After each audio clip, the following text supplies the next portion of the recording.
Diabetes Connections is brought to you by Omnipod. Simplify life with diabetes. By Dexcom, take control of your diabetes and live life to the fullest. And by Club 1921, where diabetes connections are made. This is Diabetes Connections with Stacey Sims.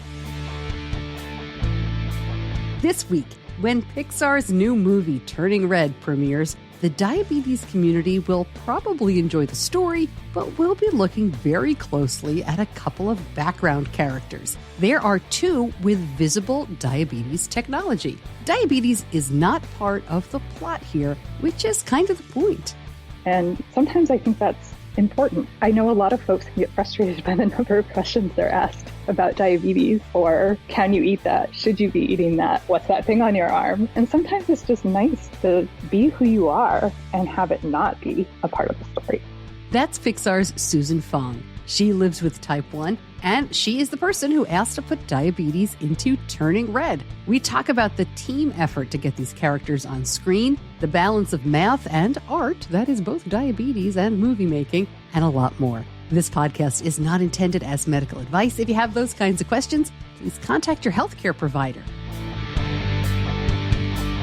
Welcome to another week of the show. Always so glad to have you here. If you are new, we aim to educate and inspire about diabetes with a focus on people who use insulin. And how cool was it to see people who use insulin in the Turning Red trailer? When this came out a couple of months ago, and there was that first trailer, the little teaser, where we saw one child with what looked like a pump infusion set, maybe on her arm. We all went bananas. But then the second trailer came out, and we saw another kid with diabetes technology. It looked like a Dexcom CGM on her arm, and that prompted thousands of posts and tons of questions. Well, we've got the answers for you this week. My guest is Susan Fong, and she is what is called the Dailies and Rendering Supervisor for Turning Red. She'll explain what that means and how this whole process came together. Susan lives with type 1. She was diagnosed at age 5. Her sister also has type 1. She was diagnosed a few years later. Susan Fong was Pixar's sequence lead on Soul, the rendering supervisor of Coco, and she's worked on Brave, Toy Story 3, WALL-E, Up, Ratatouille. The list goes on and on. I am really grateful that she spent some time talking to me about diabetes and animation and a lot more. But first, Diabetes Connections is brought to you by Omnipod. You know, I'm a big fan of choice when it comes to diabetes technology. I get so excited when there's something new because if you live with diabetes, whatever type, whatever age, you deserve to find the best fit for you. That's just one reason I'm working with Omnipod to help spread the word about their program that makes it so easy to test their system out. It's the Omnipod Dash free trial. If you want to try an insulin pump or see what life without tubes is all about, you can now try Omnipod Dash free for 30 days. The trial comes with no commitment or obligation. Not right for you? No problem. Go to diabetes-connections.com and click on the Omnipod logo, or go to omnipod.com/diabetesconnections for details. Terms and conditions apply. For full safety, risk information, and free trial terms and conditions, visit omnipod.com/diabetesconnections.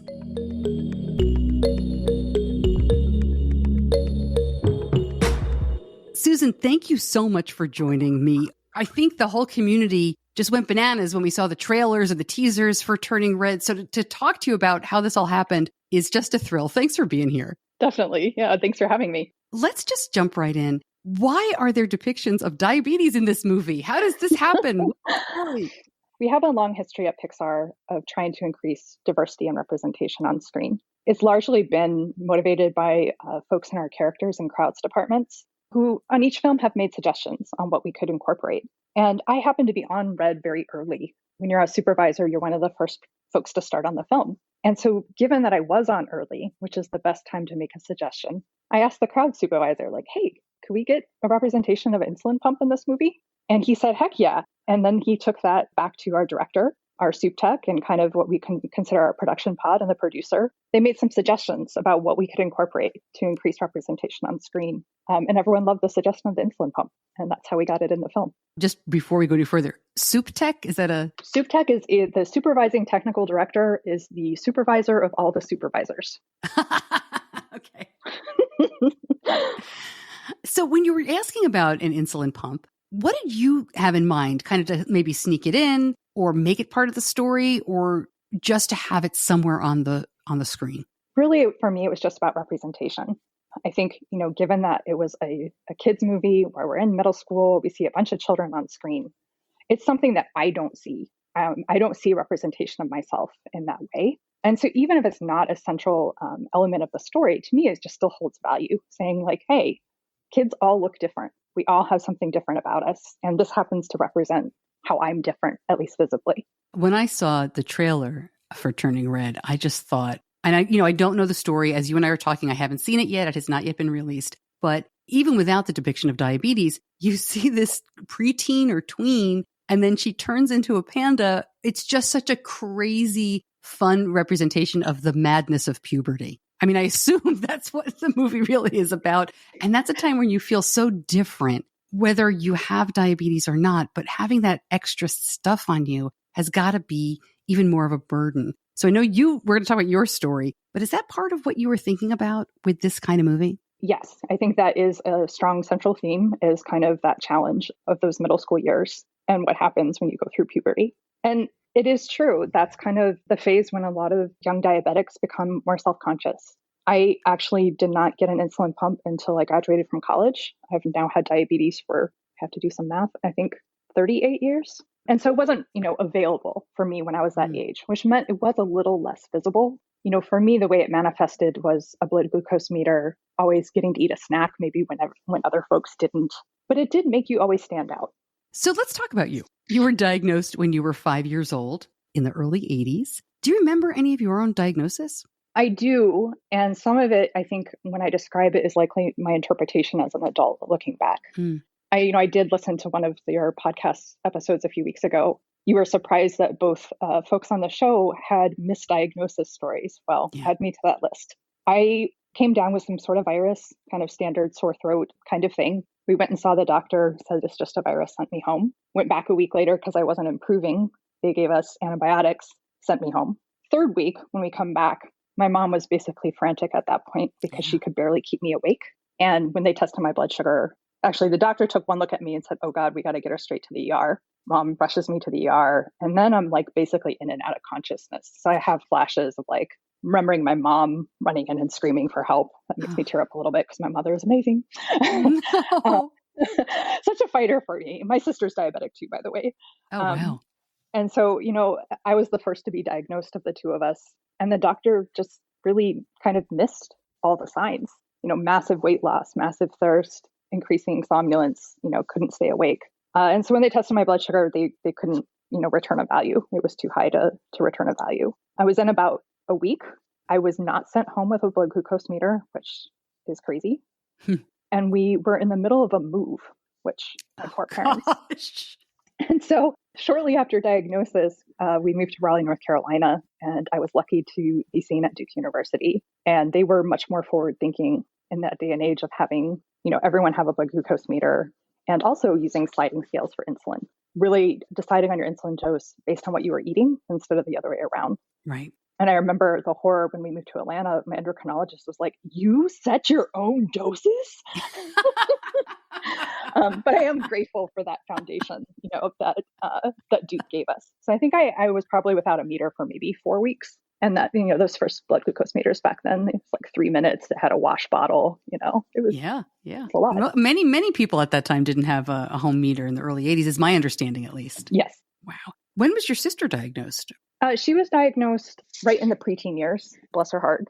And, in our case, we recognized the signs. My sister was complaining about something to my mom. My mom said, hey, we should check your blood sugar. And it was high. And that's always one of those things where you're testing it, but you're not really thinking about what that next moment is like if that number pops up and is not what you expect.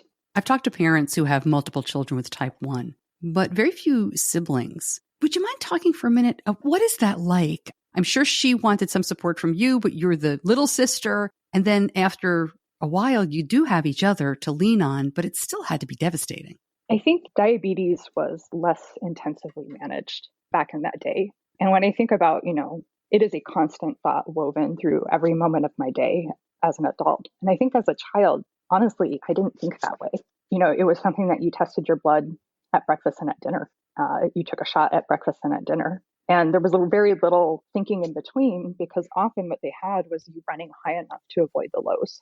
So I had a few critical lows as a child. One of which is the first day the pool opens in summer. A few too many hours in the pool. Yep. Dad was flying solo that weekend. I'm sure, that was part of the challenge. But it just wasn't as present in my mind. And I think, as we got older and the technologies improved and the diabetes complication and control trial results came out, that's really when the shift happened, where we tried to become more intensively managed. And so when I look back at the diagnosis of my sister, while it's devastating, and I'm sure she was devastated, we actually didn't talk about it that much. I think that's just part of the innocence of childhood. Yeah, that makes sense for sure. One of the things that I found when I was doing some of the research for this episode was a video of you. I think it's 4 years old. It might be longer. It might be older than that. It was Khan Academy. And you're kind of explaining your job and explaining things about, how it works at Pixar. And then you talked about diabetes and you held up the Animus Vibe, which I just said, oh, such fond memories of Animus. We used them for a while. But do you mind if I ask what technology you're using now? I'm on the Tandem T-Slim with Dexcom. If you're not familiar as you listen, it went out of business a few years ago. But in that video, you talk a little bit about math and diabetes and math and art and your job. I thought that was fascinating. Could you speak a little bit about how all of that goes together? And again, our technology has improved, but as a diabetic, I measure almost everything I eat on a food scale. And so there's a constant exercise of math I read the package and it says there's 20 grams of carbohydrates for 30 grams of weight. And now on my scale, I have 60 grams of weight. Then how many carbs do I have? So there's constant calculations like that you're doing. And I've also mentioned both in my job and in diabetes, the importance of kind of gut instinct. That the longer you're diabetic, the more comfortable you are operating on gut instinct. As I know I should take this amount of insulin for 40 grams, but because I did this intensive fitness class this morning, I'm going to lie and take a little less. And so there's a kind of a math, is your foundation, and it helps validate your gut instincts, but you're still going to modify things from there. It's not the end all be all. In my job, so much of what I do is predicting the amount of farm, meaning render farm cores or number of CPUs or computers, you can think of it, that we need to make our film on any given day. And I start doing this forecast about 3 years before the film comes out. Wow. And so I am constantly playing with math, figuring out if this department has this many shots due, and this is the average cost per shot, how much farm do they need on a given day? And all of that is graphed and plotted over time. And it just reminds me so much of when I look at now my Dexcom graph on my T-Slim or on my phone, and I'm looking at these graphs and I'm looking for anomalies like, hey, this looks a little high. Hey, that looks a little off. Hey, this is going up faster than I expect. And it's all of the same things that I'm doing at work when I'm looking at the validation of the data, of that gut instinct of you begin to recognize the patterns over time. And then your gut kicks in and says, this pattern looks wrong to me. And that's when you dive in and figure out, how to fix it.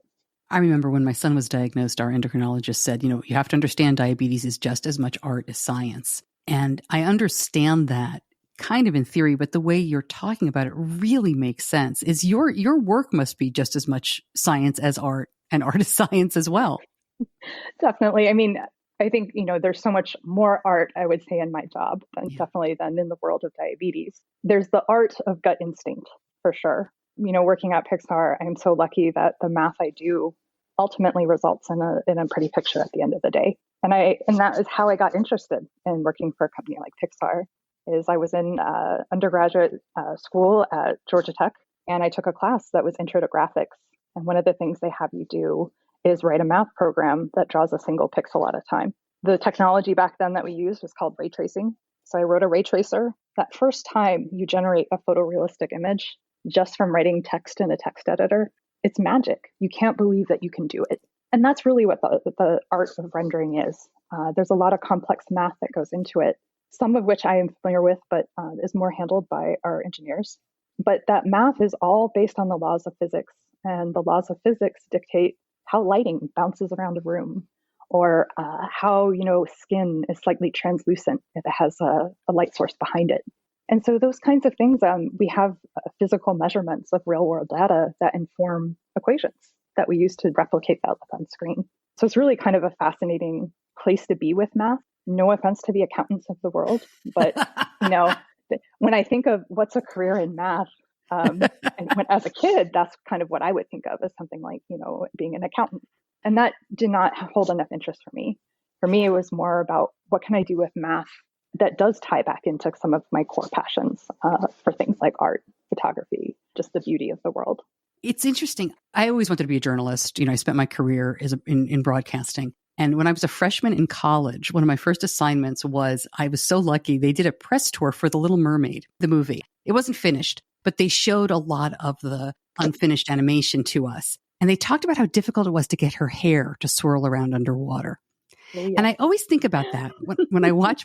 Are you laughing at that?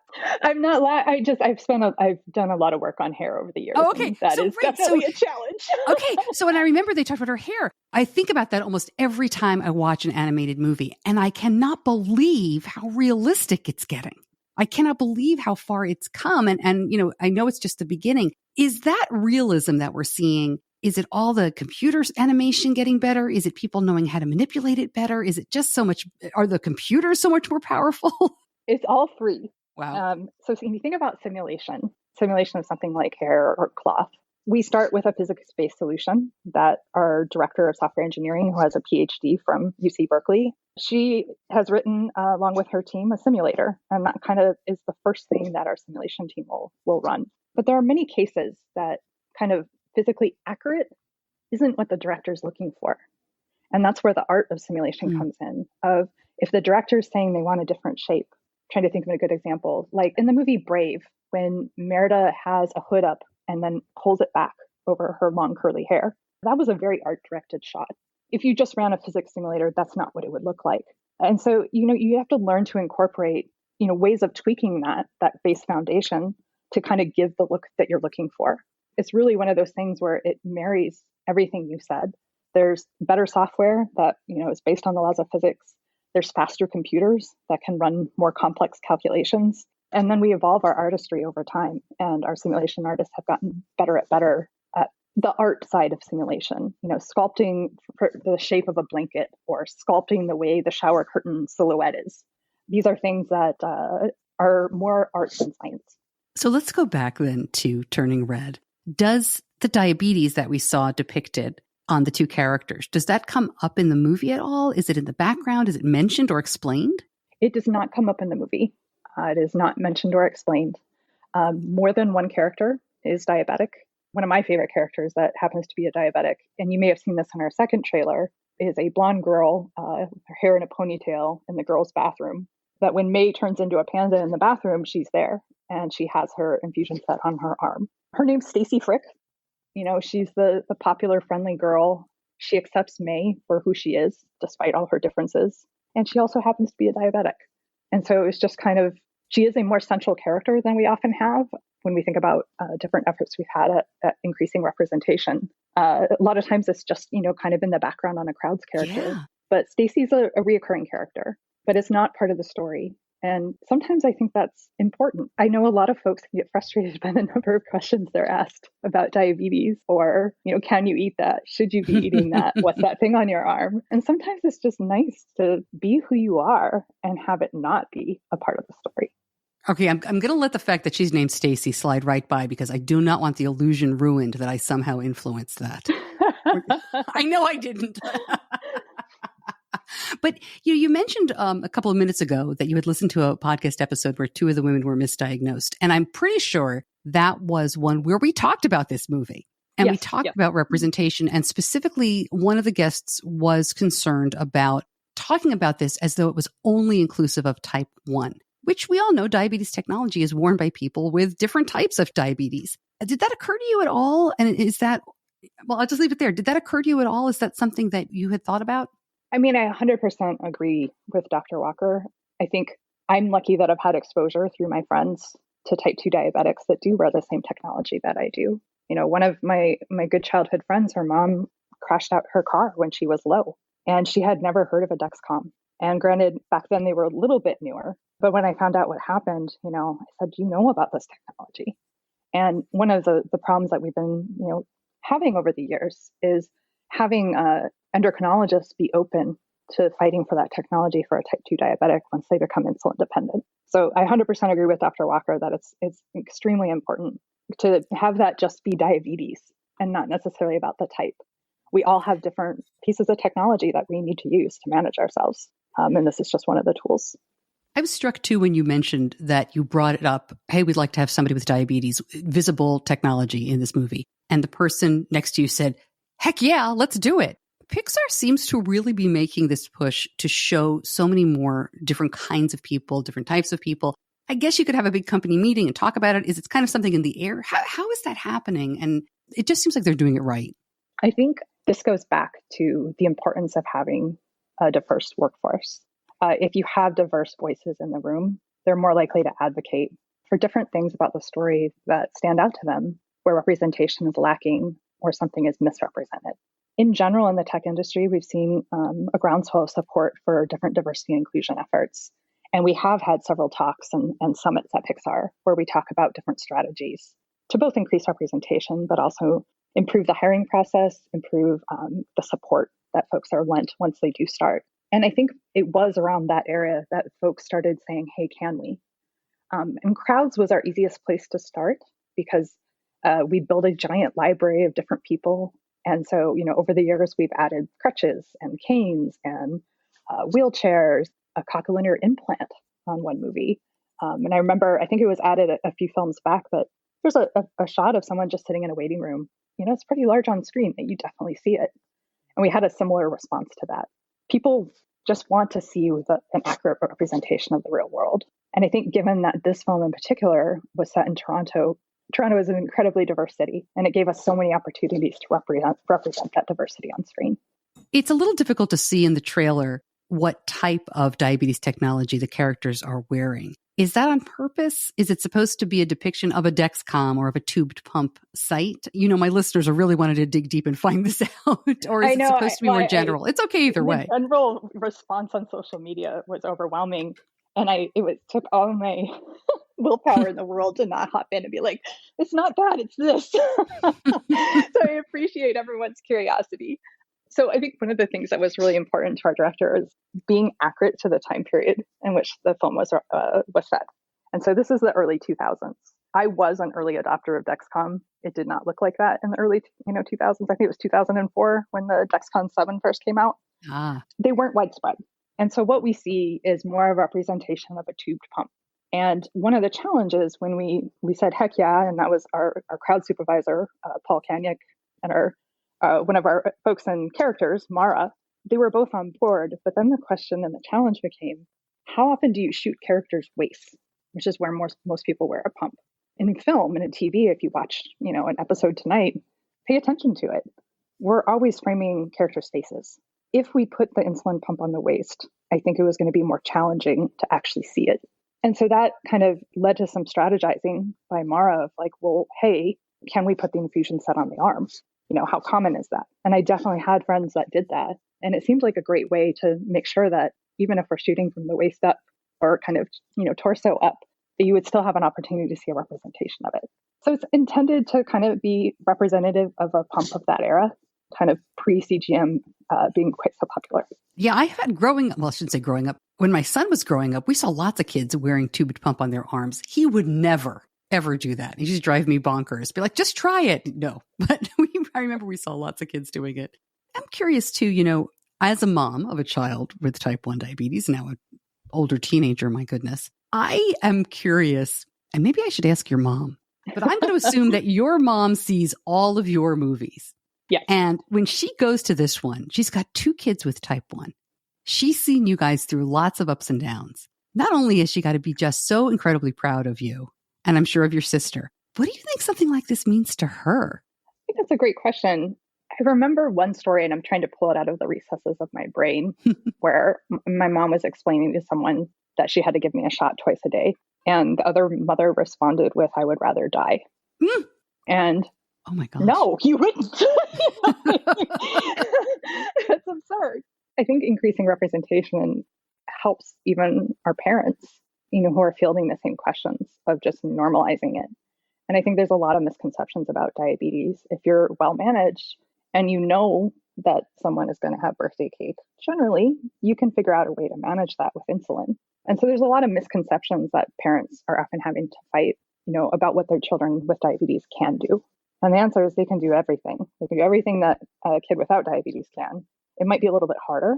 It might take, some strategizing, some trial and error, but they can do everything a person without diabetes can. And so I think, just that normalization of kids are all the same.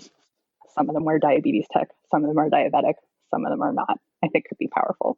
When I asked my listeners what kinds of questions they wanted me to ask you, the only actual question, and I'll share the thought as we say goodbye in a moment, but the only actual question was, will they make stuffed animals or merchandise featuring these characters? Which I understand, but I'm guessing the answer is probably not if they're not main characters in the movie. Probably not. I'm not a part of our kind of, I can't even remember the name of our group, consumer products. I am not a part of consumer products to know what is coming as a part of Red. But yes, I would imagine that all right, I'll follow up and get the skinny on that one. And then the last question I wanted to ask really wasn't about diabetes, but I'm just curious. You said you started working on this years ago. Can't imagine, I talk into the microphone, we put the podcast episode out next week or whatever. I can't imagine the process here. What is it like for you all when you know that people are going to finally see this movie? Oh, it is the moment of joy that we all wait for. It's been challenging in COVID times because we're used to being able to go out to a theater and watch it with a fresh audience.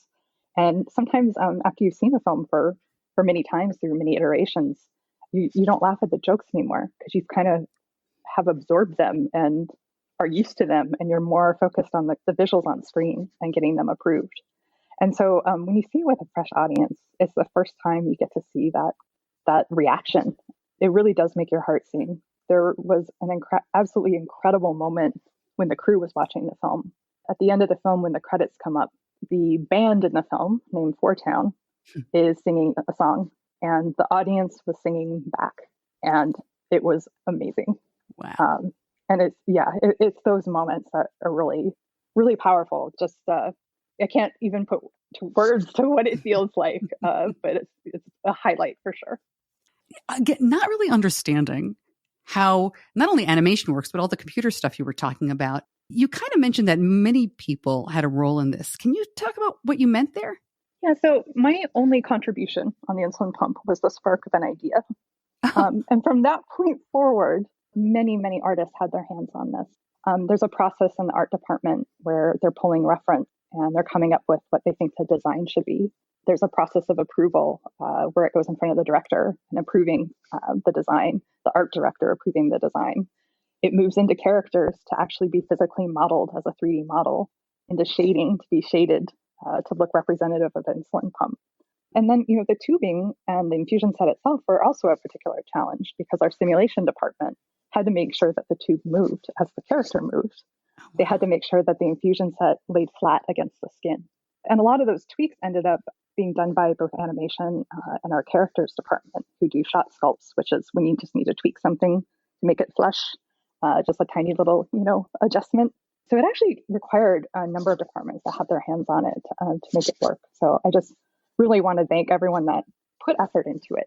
And I think also, our artists also say when they work on something like this about how much they learn and how rewarding it is to learn about how these different pieces of assistive technology work. Did they call you down sometimes? Be like, can we look at your pump? Can we look at your CGM? So, I helped, they call the shader packet where you pull reference and, put it up on a board to kind of decide, how you're going to take the reference you see and turn it into something that is our own. And yes, I pulled a lot of the reference for our characters department and fielded constant questions. And I love that one of the little things under the scenes is the infusion set was not named infusion set because it got lost in the game of telephone. So it's called insulin injector as the name of the model. Oh, gosh. Gosh, I really appreciate this. It was so much fun. And I'm so excited to see the movie now. I mean, we're so funny because we're like, yeah, the plot looks great. Tell us about this 5-second scene. I still am very overwhelmed by social media response. And I knew it was important to me. I didn't know it would be the same for everyone. Oh, well, it was quite the big deal and it will continue to be so. Well, I said that my listeners didn't have a lot of questions, but one thing they said over and over again was to please thank Pixar. They're doing such a good job at making everyone feel represented. And everybody just said, please say thank you for doing this. And I wanted to pass those thoughts along as well, because it really, as you saw on social media, I guess you saw the posts, it's so meaningful to people. And we really do appreciate that not only you did it, but you came on to talk about it. So Susan, thank you so much for joining me and sharing your story and for sharing your story in the movie. Of course, I appreciate it.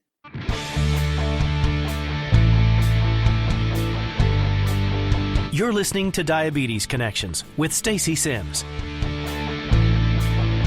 More information, as always, at diabetes-connections.com. If you're new and you're listening maybe on a podcast app like Apple or Spotify or something, the show notes also have a transcription and links. Can be kind of difficult to see in some of those players, even in some of the top and most used podcast players. So if you can't find it or it looks weird, you can always go back to diabetes-connections.com.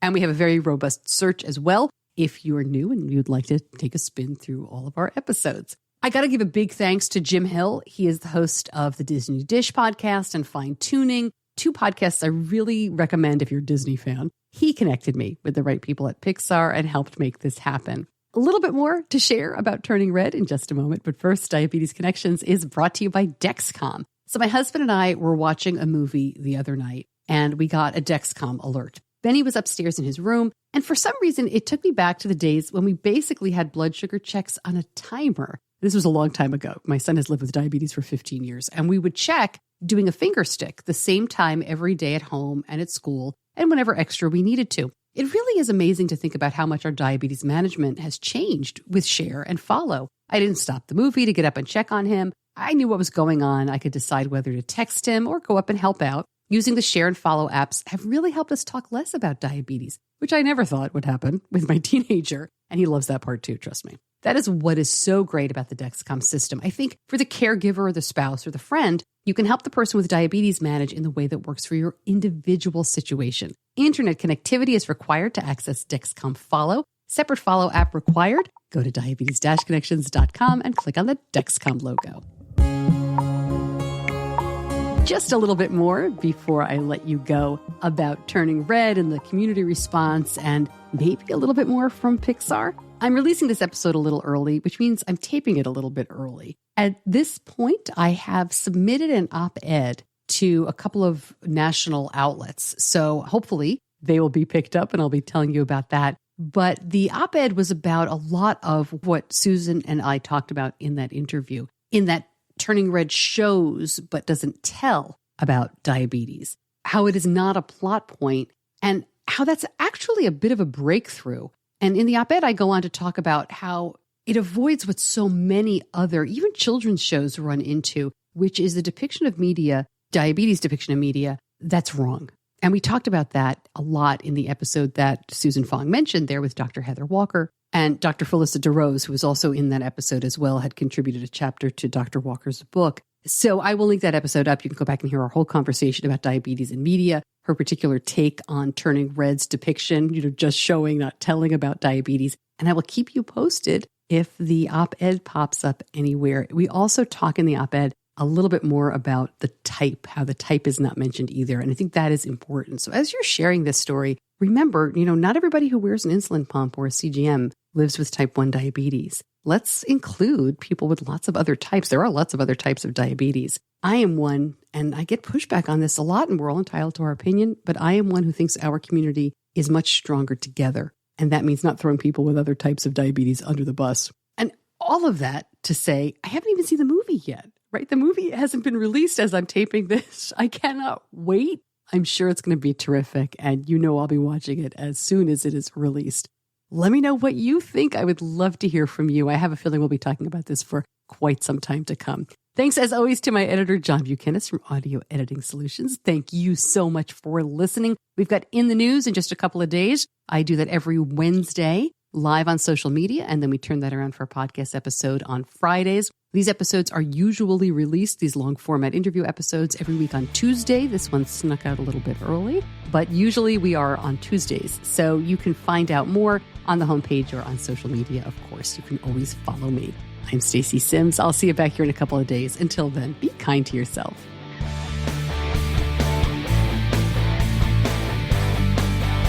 Diabetes Connections is a production of Stacey Sims Media.